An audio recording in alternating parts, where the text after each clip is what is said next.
Police കരുതുന്നത് ഇതാണ്, അതായത് ഈ രീതിയിൽ പുറത്തേക്ക് ഇദ്ദേഹം കടക്കുന്നത് സംബന്ധിച്ച് വരെയുള്ള ഈ ഗോവിന്ദചാമിയുടെ ഓപ്പറേഷൻ 100% സക്സസ് ആണ്. അതിനുശേഷം ഒരുപക്ഷെ പുറത്തുനിന്ന് ഏതെങ്കിലും രീതിയിൽ വാഹനങ്ങളോ മറ്റോ കിട്ടും എന്നായിരുന്നു ഈ ഗോവിന്ദചാമി കരുതിയിട്ടുള്ളത്. ആ കരുതലാണ് യഥാർത്ഥത്തിൽ തകരാറിലായി പോയത്, അല്ലെങ്കിൽ ആ പദ്ധതിയാണ് പാളിപ്പോയിട്ടുള്ളത്. അതിൽ നിന്ന് പോലീസ് മനസ്സിലാക്കുന്ന ഒരു കാര്യം അതായത് ജയിൽ ചാട്ടത്തിന് പുറത്തു നിന്നുള്ള സഹായം ലഭിച്ചിട്ടില്ല എന്നാണ്.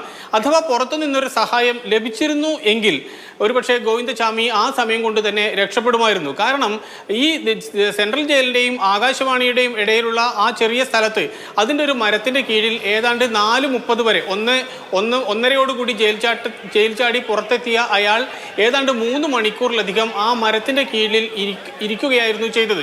അതിനർത്ഥം ഒന്നുകിൽ അയാൾ ഏതോ വാഹനത്തെ പ്രതീക്ഷിച്ച് ഇരുന്നിട്ടുണ്ട്, അല്ലെങ്കിൽ അത്തരത്തിൽ പ്രതീക്ഷിച്ച വാഹനം വന്നിട്ടില്ല എന്ന്, അതല്ല എങ്കിൽ പുറത്തു നിന്നുള്ള സഹായം കിട്ടിയിട്ടില്ല എന്ന്. അതിനുശേഷം അയാൾ നടക്കുന്നു. ഈ നടന്ന ദിശ മാറിപ്പോയി. അത് മറ്റൊരു ദിശയിലേക്ക് നടക്കേണ്ട ആ നടത്തം മാറി ഒരുപക്ഷെ കണ്ണൂർ നഗരത്തിലെ ഭാഗത്തേക്ക് ആയതാണ് ഈ പിടിക്കപ്പെടാനുള്ള ഏറ്റവും പ്രധാനപ്പെട്ട കാരണമായി വന്നത്. അതുമാത്രമല്ല, പിന്നീട് വരുമ്പോഴേക്കും നേരം പുലർന്നു, വെളിച്ചം വന്നു. ഏതാണ്ട് 4:30 ആകുമ്പോഴേക്കും പോലീസിന് തന്നെ വിവരം ലഭിക്കുന്നു, പോലീസിൻ്റെ തെരച്ചിൽ ആരംഭിക്കുന്നു. ഇങ്ങനെ തെരച്ചിൽ ആരംഭിക്കുന്നു എന്നുകൂടി കണ്ടതോടുകൂടി ഈ ഗോവിന്ദചാമി പിടിക്കപ്പെടും എന്നുള്ള കാര്യം തന്നെ ഉറപ്പായിരുന്നു. ആ ഒരു ധൈര്യത്തിലാണ് പോലീസ് കൃത്യമായ ലീഡ് ലഭിച്ചിട്ടുണ്ട് എന്ന് പറയുന്നത്.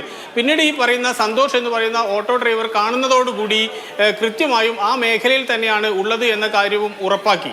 പിന്നീട് അങ്ങോട്ട് ഏതാണ്ട് 10-ലധികം വരുന്ന സംഘങ്ങളായി തിരിഞ്ഞ് നാട്ടുകാരും പോലീസും മാധ്യമങ്ങളും എല്ലാം ചേർന്ന് ആ ഭാഗം അക്ഷരാർത്ഥത്തിൽ അരിച്ചു പെറുക്കുകയായിരുന്നു. അതുകൊണ്ട് ഗോവിന്ദചാമി എന്തൊക്കെ പദ്ധതികളായിരുന്നോ ജയിലിനകത്ത് വെച്ച് ആസൂത്രണം ചെയ്തത്, അത് ആ ജയിൽ കോമ്പൗണ്ടിന് പുറത്തേക്ക് കടക്കുമ്പോഴേക്കും ആ പദ്ധതികളെല്ലാം തന്നെ പാളിപ്പോയിരിക്കുന്നു. ആ പദ്ധതിക്ക് ഒരു തുടർച്ച ഉണ്ടായിട്ടില്ല. അതുകൊണ്ട് ജയിലിനകത്ത് ഏതാണ്ട് 2 മാസത്തോളം നടത്തിയ പദ്ധതി ഏതാണ്ട് 2 മണിക്കൂർ കൊണ്ട് പുറം ലോകത്തു നിന്നും അത് പിടിക്കപ്പെടുന്ന അവസ്ഥയിലേക്ക് എത്തുകയും ചെയ്തു. അതുകൊണ്ട് കാര്യമായൊരു സഹായം പുറത്തു നിന്ന് ഗോവിന്ദചാമിക്ക് കിട്ടിയിട്ടില്ല എന്ന ഒരു നിഗമനത്തിലാണ് ഇപ്പോൾ പോലീസ് ഉള്ളത്. അത് സംബന്ധിച്ച് വിശദമായ ചോദ്യം ചെയ്യൽ നടന്നു വരുന്നുമുണ്ട്. ശരി, CK വിജയനാണ് വിശദവിവരങ്ങൾ നൽകിയത്. ഗോവിന്ദചാമി ജയിൽ ചട്ടങ്ങൾ ലംഘിച്ചിട്ടും ഉദ്യോഗസ്ഥർ വിലക്കിയില്ല, താടി വളർത്തിയിട്ടും ജയിലർമാർ തടഞ്ഞില്ല. അനന്തകൃഷ്ണ വിവരങ്ങളുമായി ചേരുന്നു. അനന്തൻ, ഈ ദൃശ്യങ്ങൾ ആദ്യം കണ്ടത് മുതൽ തോന്നിയ സംശയമാണ്, എങ്ങനെയാണ് ജയിലിനുള്ളിൽ ഒരാൾക്ക് ഇത്തരത്തിൽ താടി വളർത്തി നടക്കാൻ കഴിയുക, മുടി വളർത്തി നടക്കാൻ കഴിയുക? മാത്രമല്ല, ജയിൽ അധികൃതർ ഏറ്റവും ഒടുവിലായി എടുത്ത ചിത്രം എന്ന് പറഞ്ഞ് പ്രചരിപ്പിച്ച ചിത്രത്തിലൊന്നിലും ഈ ഗോവിന്ദചാമിയുടെ ഈ ഛായയെ ആയിരുന്നില്ല.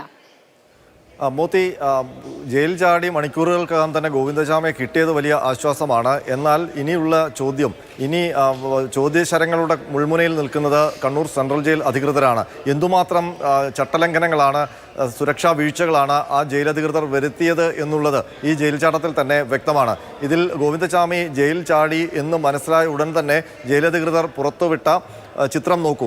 താടിയും മുടിയും ട്രിം ചെയ്ത രീതിയിലുള്ള ഒരു ചിത്രമാണ് പുറത്തുവിട്ടത്. അത് നേരത്തെ എപ്പോഴോ എടുത്ത ചിത്രമാണ്.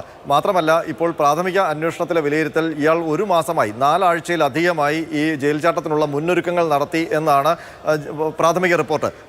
അങ്ങനെ വരുമ്പോൾ ഇയാൾ 1 മാസമായി ഈ തയ്യാറെടുപ്പുകൾ നടത്തുമ്പോൾ അയാളുടെ രൂപമാറ്റത്തിലും അയാൾ ശ്രദ്ധിച്ചിരുന്നു എന്നുള്ള കാര്യം ജയിലധികൃതർക്ക് മനസ്സിലായില്ല എന്നുള്ളത് ഗുരുതരമായ വീഴ്ചയാണ്. അയാൾക്കറിയാം, അയാൾ പുറത്തു വന്നാൽ അയാളുടെ ചിത്രങ്ങളൊക്കെ നേരത്തെ തന്നെ നാട്ടുകാർ കണ്ടിട്ടുള്ളതാണ്. അതുകൊണ്ട് പിടിക്കപ്പെടാൻ സാധ്യതയുണ്ട്. അപ്പോൾ അയാളുടെ രൂപമാറ്റം വരുത്താൻ വേണ്ടി അയാൾ ആദ്യം ചെയ്തത് താടി വളർത്തുക എന്നുള്ളതാണ്. അപ്പോൾ ജയിൽ ചട്ടം അനുസരിച്ച് ഈ രീതിയിൽ താടി വളർത്തിയൊന്നും നടക്കാൻ കഴിയില്ല. കൃത്യമായ ഇടവേളകളിൽ ക്ഷൗരം ചെയ്യുന്നത് ജയിൽ പുള്ളികൾക്ക് നിർബന്ധമാണ്. അങ്ങനെ ഒരു രീതി ആ ജയിലിൽ ഉണ്ടായിട്ടില്ല എന്ന് വേണം മനസ്സിലാക്കാൻ. അത് ജയിൽ ചട്ട ലംഘനത്തിന്റെ ഗുരുതരമായ വീഴ്ച തന്നെയാണ്. അനന്തൻ, മറ്റൊരു ജയിൽ ചട്ട ലംഘനം, ഒന്ന് ഇവരുടെയൊക്കെ ശരീരഭാരം വളരെ കൃത്യമായി മോണിറ്റർ ചെയ്യുന്ന സംവിധാനം ജയിലിനുള്ളിലുണ്ട്.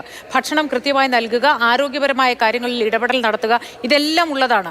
അങ്ങനെയെങ്കിൽ വളരെ പെട്ടെന്ന് അല്ലെങ്കിൽ കുറച്ച് കാലയളവിനുള്ളിൽ തന്നെ ശരീരഭാരം പകുതിയാക്കി കുറഞ്ഞതിനെ കുറിച്ച് ഒരു ആരോഗ്യ പരിശോധനകളിലും ഉണ്ടായില്ലേ, ശ്രദ്ധിച്ചില്ലേ?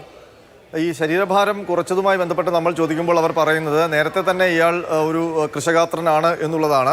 മാത്രമല്ല, ഇയാൾ ഈ ഭക്ഷണം കഴിക്കുന്നതുമായി ബന്ധപ്പെട്ടൊക്കെ ഉള്ള പരിശോധനകളൊന്നും ഇങ്ങനെ ഈ രീതിയിൽ ശരീരത്തിലും ഒക്കെ രൂപത്തിലും ഒക്കെ മാറ്റം വരുത്തുന്ന കാര്യം ജയിലധികൃതർക്ക് മനസ്സിലായില്ല എന്നുള്ളത് വലിയ വീഴ്ചയാണ്. അതിനൊപ്പം തന്നെ ഏറ്റവും അപകടകരമായ അല്ലെങ്കിൽ അതിശയിപ്പിക്കുന്ന കാര്യം, ഒരു അതീവ സുരക്ഷാ ജയിലിലെ തടവറയിൽ കഴിയുന്ന ഒരു തടവ് പുള്ളി അയാളുടെ സെല്ലിൻ്റെ അഴികൾ 1 മാസമായി മുറിച്ചുകൊണ്ടിരിക്കുകയായിരുന്നു. ചില സിനിമകളിലൊക്കെ നമ്മൾ കാണുമ്പോൾ ചിലപ്പോൾ അത് കൺവിൻസിംഗ് ആയി തോന്നാറുമില്ല. ഈ രീതിയിലുള്ള ജയിൽ ചട്ടം കാണുമ്പോൾ ഇതെന്തു ജയിൽ പരിശോധനയൊന്നും ഇല്ല എന്നൊക്കെ സിനിമകളിൽ തോന്നാറുണ്ട്. പക്ഷേ ഇവിടെ യഥാർത്ഥത്തിൽ അങ്ങനെ ഒരു പരിശോധന നടന്നിട്ടില്ല.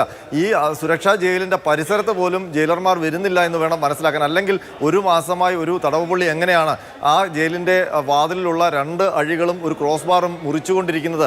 അത് ശ്രദ്ധയിൽപ്പെടാതെ പോകുന്നത്. അതിലൊരു ചെറിയ പോറൽ പോലും ഏറ്റാൽ അത് ശ്രദ്ധിക്കേണ്ടതല്ലേ? അപ്പോൾ ആ വീഴ്ചകളൊക്കെയാണ് ഇനി അന്വേഷിക്കാനുള്ളത്. ഒരു പക്ഷേ അയാൾ ചെയ്ത കുറ്റകൃത്യത്തിൻ്റെ അയാൾക്ക് കിട്ടിയ ശിക്ഷയുടെ അടിസ്ഥാനത്തിലുള്ള ഗൗരവമായ ഒരു നിരീക്ഷണം അയാളുടെ മേൽ കണ്ണൂർ സെൻട്രൽ ജയിലിൽ ഉണ്ടായിരുന്നില്ല എന്ന് വേണം മനസ്സിലാക്കാൻ. മാത്രമല്ല ഗോവിന്ദചാമി അവിടെ സർവ്വസ്വതന്ത്രനായിരുന്നോ, ഉദ്യോഗസ്ഥരുമായിട്ടൊക്കെ അയാൾ വലിയ അടുപ്പം സൂക്ഷിച്ചിരുന്നു എന്നൊക്കെയുള്ള കാര്യങ്ങൾ ഇനി അന്വേഷണ പരിധിയിലേക്ക് വരേണ്ടതാണ്. നമ്മൾ അന്വേഷിക്കുമ്പോൾ കഴിഞ്ഞ കുറച്ചു കാലമായി കണ്ണൂർ സെൻട്രൽ ജയിലിൽ അത്ര വലിയ സ്ട്രിക്റ്റ് ആയിട്ടുള്ള കാര്യങ്ങളൊന്നും ഇല്ല എന്നാണ് നമുക്ക് മനസ്സിലാക്കാൻ കഴിയുന്നത്. മാത്രമല്ല ഈ പ്രതികൾക്കും കുറ്റവാളികൾക്കും ഒക്കെ വലിയ സ്വാതന്ത്ര്യവും ഒക്കെ അനുവദിക്കപ്പെട്ടിരുന്നു കുറച്ചു കാലമായി എന്നുള്ളത് ചില ഉദ്യോഗസ്ഥർ രഹസ്യമായി തന്നെ സമ്മതിക്കുന്നുണ്ട്. അതിനൊപ്പം തന്നെ ഇന്നിപ്പോൾ ജയിൽ DGP സംസ്ഥാന ജയിൽ മേധാവി ബൽറാം കുമാർ ഉപാധ്യായ അവിടെ എത്തിയത് തന്നെ സുപ്രീം കോടതിയുടെ ഒരു നിർദ്ദേശത്തിൻ്റെ അടിസ്ഥാനത്തിലാണ്. രാജ്യത്തെ എല്ലാ ജയിലുകളുടെയും സൗകര്യവും സുരക്ഷയും വിലയിരുത്തി റിപ്പോർട്ട് വേണമെന്ന് സുപ്രീം കോടതി നേരത്തെ ആവശ്യപ്പെട്ടിരുന്നു. ആ റിപ്പോർട്ട് തയ്യാറാക്കുന്നതിൻ്റെ ഭാഗമായിട്ടാണ് ജയിൽ DGP ഇന്ന് കണ്ണൂർ സെൻട്രൽ ജയിൽ സന്ദർശിക്കാനിരുന്നത്. അതിന് തൊട്ടു മുൻപാണ്, അതിന് ഏതാനും മണിക്കൂറുകൾക്ക് മുമ്പാണ് അവിടുത്തെ എല്ലാ സുരക്ഷയും, കേരളത്തിലെ ഏറ്റവും വലിയ സുരക്ഷാ സംവിധാനമുള്ള ജയിൽ എന്ന് പേര് കേട്ട കണ്ണൂർ സെൻട്രൽ ജയിലിൻ്റെ തടവറയും ഭേദിച്ച് മതിലും ചാടി ഒരു പ്രതി 3-4 മണിക്കൂർ നാട്ടുകാരെയും പോലീസുകാരെയും ഒക്കെ വെള്ളം കുടിപ്പിച്ചത്.